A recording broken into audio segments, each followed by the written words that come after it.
Okay, so this gonna be like the part two to my last video I just did. If you hear my baby in the background, I'm gonna try to stop it. I'm doing the best that I can, trying to, be mommy with her, and then also do what God's calling me to do. But it gets hard. But anyway, so I left off Deuteronomy chapter 11 verses 14. So I'll read 15. And I will send grass in thy fields for thy cattle, that thou mayest eat and be full. So what he telling us is that if we listen to him, obey what he is telling us, be obedient, follow his guidance, follow his direction, follow his laws, his statutes, his commandments, then he'll take care of us. And so that's what I'm trying to do. Not only will he take care of us, he'll provide above and beyond for us. He'll make sure that we eat, and he'll make sure that, hold on. Okay, it's just girl. He'll make sure that even our cattle eats, and that we're full, and that so that's what I'm trying to live my life by, because again, he has me out of work, so he provides for me. He makes sure me and my kids have everything we need, whether that comes from him or whether he sends someone else to help us. So yeah, that is what he's telling us. If we serve him, live by his commandments, love him, do what he's asking us to do, he will provide. He'll take care of us. He'll give us this land flowing with milk and honey. And so I'm doing this because that's getting ready to happen for me, because he's had me on this journey. He's told me I'm an Israelite, one of the 144,000. He's bringing me from where I was at, taking me, from basically from down and out, from the ghetto, from living paycheck to paycheck, from living with nothing, living in poverty, to this abundance, to this prosperity, to this great promised land. Now, I don't know if it is the actual promised land like in the Bible. Calm down, boo boo. Or if it's like, in our time, it could be something different. I don't know if he's taking me all the way over to Israel and Jericho and Jordan, like in the Bible, or if he could be just taking us to a new place that is our promised land, and he gonna give us blessings. I know it's not Minnesota. I know it's not my hometown. It wasn't St. It could still be St. Louis or Illinois, but I went there and I tried it, and he brought me right back here to like start me back over again. So, but I feel it. I know he getting ready to move us again, and I just don't know where. I don't know where this actual promised land is, but all I know is I'm getting ready to go. Okay, and so this is what I'm reading this for, to see what they was going through, to know why I'm going through what I'm going through, and also to know what's to come for me. And so I'll start again with verses 18. It says, therefore ye lay up these words in your heart and in your soul, and bind them for a sign upon your hand. Hold on. Okay, I'm not sure where I was at, but I'll read it over again. Deuteronomy chapter 11, verse 18. Therefore ye shall, therefore shall ye lay up my, oh my God, this girl got me chirping. I can't even read right now.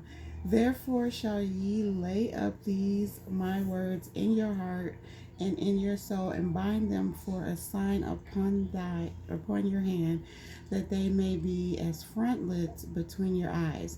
And ye shall teach them your children, speaking of them when thou sittest in thine house, and when thou walkest by the way, and when thou liest down, and when thou risest up.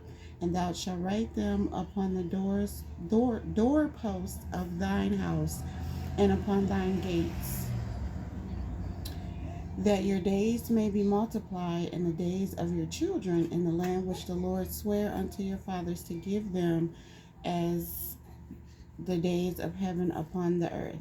For if ye shall diligently keep all these commandments which I command you to do them, to love the Lord your God, to walk in all his ways, and to cleave unto him, then will the Lord drive out all these nations from before you, and you shall possess greater nations, mighty and mightier than yourselves.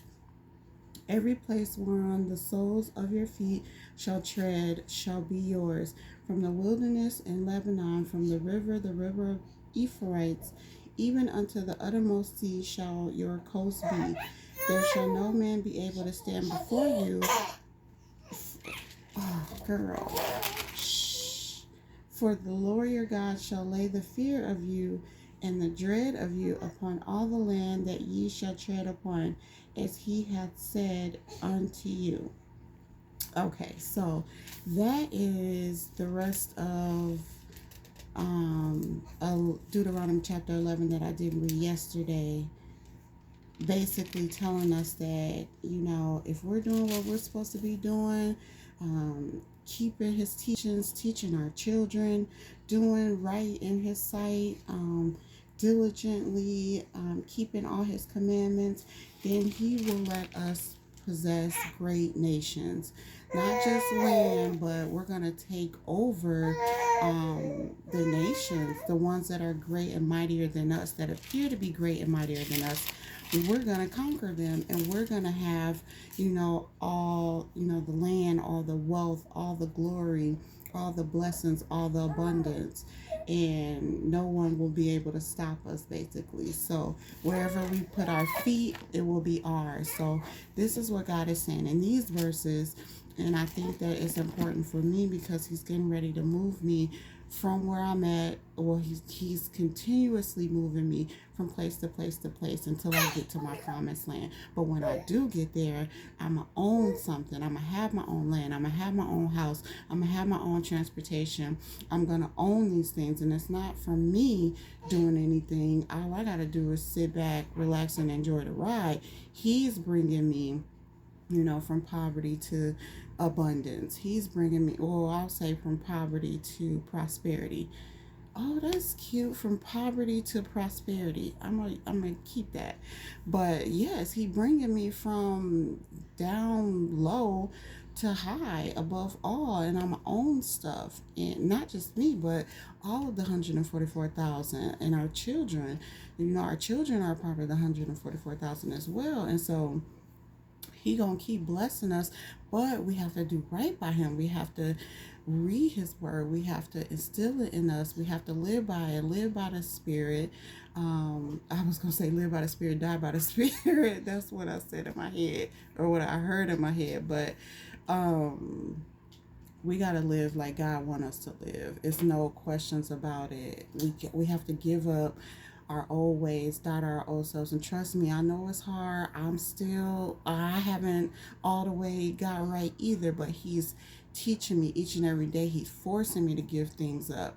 He's forcing me to live a different way than I've been living. That's the only way you get to this promised land, by living how God wants you to live, not how you want you to live. And you think that or I don't know, people might think that it's nothing being in the promised land, being in this land that God gives us, that's, even if it's not what it says in the Bible, it could just be land, here in the United States, but it's going to be ours, something that we own, something that no man can take from us, or no woman can take from us, something that is ours, and it will make us great. It will make us mighty. It will make us strong. It will make us prosperous, abundant, and blessed.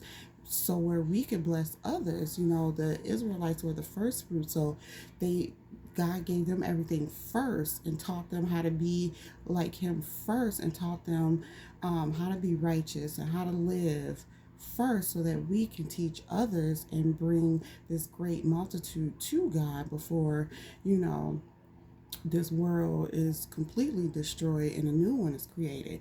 But just read his word, follow it. That's what I'm doing. I'm trying to do it the best that I can. Day to day, it is a process. It's not something you're going to get right away. You have to wake up and choose to be more like God each and every day. Again, that's what I'm trying to do. And if it means not having what the people in the world have, or if it means not doing what others in the world do, or not being like the world, then I gotta eat that, because I have to be more like God. That's what he's calling me to be, and it is hard, but I'm gonna do it. So all right, that's all I got. As always, thanks for listening.